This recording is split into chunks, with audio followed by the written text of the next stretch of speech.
Hello అండి అందరికీ. గంగవాయల కూరతో ఇప్పుడు పప్పు, పెసరపప్పు ఫ్రై ఇట్లా కాకుండా డిఫరెంట్‌గా ఎట్లా చేసుకోవాలో చూద్దాం ఇప్పుడు. ఫస్ట్ అయితే ఒక ప్యాన్ తీసుకొని కొన్ని ధనియాలు, జీలకర్ర, మెంతులు వేసుకొని వేయించుకొని పక్కకు పెట్టుకోవాలి.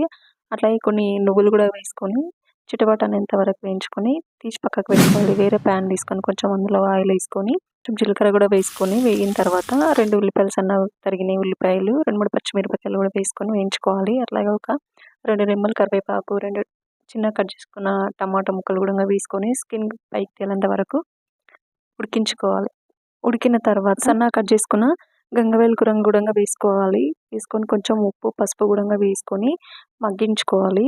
1-5 మినిట్స్ బాగా మగ్గించుకోవాలి. నీరు మొత్తం పైకి తేలేంత వరకు మగ్గించుకోవాలి. అలాగే మగ్గించిన తర్వాత ఇందాక మనం వేయించుకున్నాం కదా, జీలకర్ర, మెంతులు, నువ్వులు ఇట్లా వేయించుకున్నాం కదా, అందులోనే కొన్ని 2, 3 వెల్లిపాయలు, కొంచెము రుచికి సరిపోయినంత కారము, కొంచెం 2 రెమ్మలు చింతపండు కూడా వేసుకొని మిక్సీ పట్టేసుకొని ఇందులో పోసేసుకోవాలి. కొన్ని వాటర్ కూడా మిక్సీ పట్టుకొని ఆ మిశ్రమం మొత్తం దీంట్లో వేసుకొని ఒక 10 మినిట్స్ బాగా నూనె పైకి తేలేంత వరకు ఉడికించుకోవాలి. ఉంటే గనక మీ దగ్గర కొత్తిమీర కూడా వేసుకొని ధనియాల పొడి కూడా వేసుకొని దించేసుకొని తినేసేయడమే. చపాతీలోకి, రైస్లోకి బాగుంటుంది. సింపుల్ గంగవాయల కూర చట్నీ.